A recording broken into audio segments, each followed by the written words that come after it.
दोस्तों ईस्टर्न और western dedicated freight corridor के बारे में तो आप सभी जानते हैं ना। यहाँ पर आप मैप में देख पाएंगे एक ईस्टर्न फ्रेट कॉरिडोर और एक है वेस्टर्न फ्रेट कॉरिडोर। लेकिन अभी की बड़ी अपडेट ये है कि भारत में 3 और नए फ्रेट कॉरिडोर बनाने का ऐलान कर दिया गया है। ये फ्रेट कॉरिडोर कितने बड़े होने वाले हैं इसका अंदाजा आप इसके कॉस्ट से लगा सकते हैं। इस तीनों फ्रेट कॉरिडोर को 2 लाख करोड़ रुपया की लागत से तैयार किया जाएगा। ये तीनों फ्रेट कॉरिडोर 4300 किलोमीटर का होगा। तो चलिए बात करते हैं कि ये डेडिकेटेड फ्रेट कॉरिडोर क्या होता है, ये हाईवे, नेशनल हाईवे, एक्सप्रेसवे से कैसे अलग है, इकोनॉमिक कॉरिडोर क्या होता है और ये तीनों डेडिकेटेड फ्रेट कॉरिडोर भारत के किन राज्यों से होकर के गुजरेगा, ये कब तक बनकर के तैयार होगा और इसके बन जाने के बाद भारत के इकोनॉमिक पर क्या असर देखने को मिलेगा। नमस्कार दोस्तों, मैं विकास और आप देख रहे हैं all India affairs. Now directly coming to the point दोस्तों, 2 लाख करोड़ की लागत से 4300 किलोमीटर के 3 डेडिकेटेड फ्रेट कॉरिडोर बनाए जाएंगे, DFCS यानी कि डेडिकेटेड फ्रेट कॉरिडोर्स, और इसका अनाउंसमेंट रेलवे के द्वारा कर दिया गया है। दोस्तों economic corridor highway, expressway, road वगैरह में होता है, लेकिन जो डेडिकेटेड फ्रेट कॉरिडोर होता है वो स्पेशली रेलवे के अंदर आता है। इंडियन रेलवे में पैसेंजर ट्रेन अलग है और जो मालवाहक गाड़ी है, गुड्स वगैरह को एक जगह से दूसरी जगह ले जाने का काम डेडिकेटेड फ्रेट कॉरिडोर के द्वारा किया जाता है। भारत में डेडिकेटेड फ्रेट कॉरिडोर को लेकर के प्रॉब्लम ये थी कि पैसेंजर ट्रेन और मालवाहक ट्रेन दोनों एक ही पटरी पर चलते थे, जिसकी वजह से पैसेंजर ट्रेन को आगे निकाल दिया जाता था और जो मालवाहक गाड़ी होती थी उसको रोक दिया जाता था। ऐसे केस में जो भी ट्रेन सामान होता था, अगर वो खाने पीने का सामान है, उसे अपने गंतव्य स्थान तक पहुंचने में महीनों बीत जाते थे और वो खराब हो जाता था। अगर किसी के कुरियर का सामान है, वो अगर ट्रेन से आ रहा है तो भी टाइम पे नहीं मिल पाता था, जिसकी वजह से इंडस्ट्री वगैरह, कंपनी वगैरह को काफी ज्यादा नुकसान होता था। अपने भारत में दिल्ली से मुंबई सामान भेजने में 65 घंटे का समय लग जाता था। वहीं जो ट्रक होते हैं वो इससे 60% कम समय में पहुंचा देते हैं, 25 से 30 घंटे के अंदर, जिसकी वजह से इंडियन रेलवे को लगातार नुकसान होता रहा है। क्योंकि इंडियन रेलवे की कमाई पैसेंजर ट्रेन से नहीं होती है, बल्कि और नुकसान होता है उधर। इंडियन रेलवे की ज्यादातर कमाई फ्रेट ट्रेन से ही होती है, मालवाहक गाड़ियों के द्वारा। इंडियन रेलवे के टोटल रेवेन्यू का 64% जो कमाई है वो फ्रेट ट्रेन से ही होता था। तो इन्हीं सारे कारणों की वजह से 2014 के बाद से देश में एक बदलाव लाया गया और जो पैसेंजर ट्रेन है उनको अलग करने का काम किया गया और जो भी फ्रेट ट्रेन है गुड्स वाले, उनको अलग करने का काम किया गया कि मालवाहक गाड़ी को अलग बना देंगे, पैसेंजर गाड़ी को अलग बना देंगे। पैसेंजर ट्रेन में भी लेट नहीं होगा और फ्रेट ट्रेन में भी लेट नहीं होगा। लेकिन ये इतना आसान नहीं था। इसे पूरी तरह से सक्सेस होने में कम से कम 20-25 साल लगेगा। पिछले 5 से 6 सालों में ये काफी हद तक बेहतर हुआ है और भारत के अंदर काफी तेजी से ग्रीनफील्ड फ्रेट कॉरिडोर का निर्माण किया जा रहा है। मतलब जो भी गुड्स वगैरह जाएगा पूरे देश में, उसके लिए अलग से ट्रेन का जाल बिछाया जा रहा है, जहाँ पर पैसेंजर ट्रेन नहीं चलेगी, सिर्फ फ्रेट ट्रेन चलेगी। लेकिन अभी भी भारत में ट्रेन डिले होती है, अभी भी भारत में फ्रेट ट्रेन काफी लेट चलती है। हमें और डेडिकेटेड फ्रेट कॉरिडोर के जाल की जरूरत है और इसी चीज को ध्यान में रखते हुए एक बार फिर से इंडियन रेलवे के द्वारा 2 लाख करोड़ का अनाउंसमेंट किया गया और 3 नए फ्रेट कॉरिडोर को बनाने का डिसीजन लिया गया।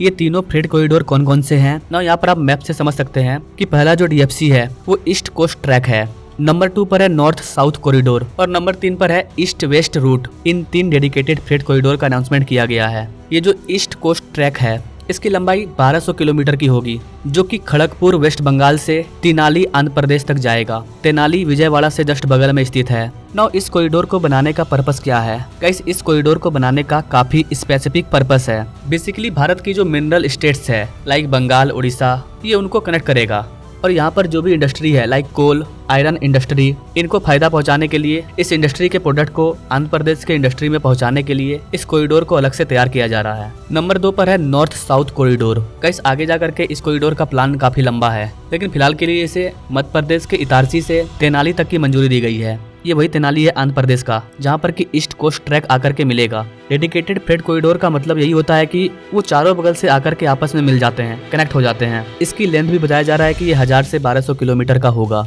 ये टोटल 4 स्टेट को कवर करने वाला है, मध्य प्रदेश, महाराष्ट्र, तेलंगाना और आंध्र प्रदेश। इसको भी स्पेसिफिक इंडस्ट्री के लिए ही बनाया जा रहा है, लाइक कोल, सीमेंट, फर्टिलाइजर, पेट्रोलियम प्रोडक्ट और भी फ्यूचर के कई प्लान हैं। इन सब चीजों के लिए इस फ्रेट कॉरिडोर को बनाया जा रहा है। तीसरा है east west dedicated freight corridor, जो कि सबसे बड़ा है। ये 5 राज्यों से होकर के गुजरेगा। ये वेस्ट बंगाल के अंडल से शुरू होगा और महाराष्ट्र के बालगढ़ तक जाएगा। इसको भी मुंबई के JNPT पोर्ट से कनेक्ट किया जाएगा। अगर आप बेसिकली देखें तो इन तीनों कॉरिडोर को एक ट्रायंगल के शेप में बनाया जा रहा है, जो कि तीनों अलग अलग राज्यों के पोर्ट पर जाकर के खत्म हो रहे हैं। इसका भी मेन पर्पस वही है कि जो भी कोल का ट्रांसपोर्टेशन होगा, आयरन और स्टील, इन सब के ट्रांसपोर्टेशन को बढ़ाने के लिए ही इस कॉरिडोर को भी बनाया जा रहा है। इसका टोटल अप्रोक्सीमेटली इसका लेंथ 2100 किलोमीटर के आसपास होगा। इस मैप के जरिए आप इन तीनों कॉरिडोर को देख सकते हैं। तो ये 3 कॉरिडोर को बनाया जा रहा है। इसके पहले 2 डेडिकेटेड फ्रेट कॉरिडोर का प्रस्ताव रखा गया था, जो बनकर के तैयार भी हो हो गया और वो ऑपरेशनल है। उसका नाम है EDFC, eastern dedicated freight corridor,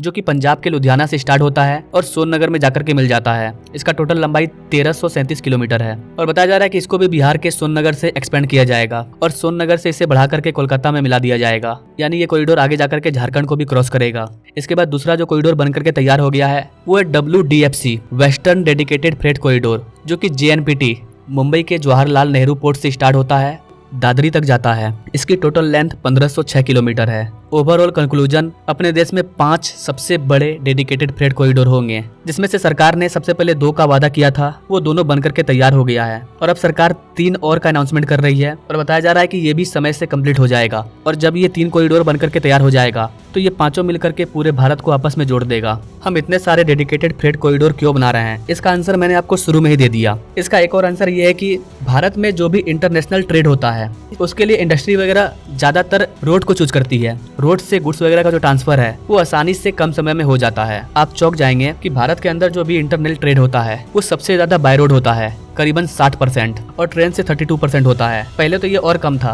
पहले ये 20 से 24% के आसपास था, अभी ये बढ़कर के 32% हुआ है। इसके अलावा बचे हुए 7-8% ट्रेड शिप के माध्यम से होता है, नदियों के माध्यम से, हवाई जहाज के माध्यम से। तो सरकार बेसिकली इंटरनल ट्रेड का भार रोड से कम करके ट्रेन को देना चाह रही है। एटलीस्ट कम से कम 50% internal trade in dedicated freight corridor के माध्यम से होना चाहिए। और हमारी सरकार का टारगेट भी है कि 2051 आते आते हमें इस 30% के आंकड़े को 44% तक कर देना है। इसके अलावा भारत में नदियों को कनेक्ट करने का काम किया जा रहा है। नदियों के थ्रू ट्रांसफर होगा, हर नदियों को आपस में जोड़ दिया जाएगा और उस पर भी कार्गो शिप चलेगी। इस पर मैं अलग से वीडियो लाऊंगा। इनफैक्ट मैंने एक बार इस पर वीडियो भी बनाया था, ब्लू एक्सप्रेसवे के बारे में।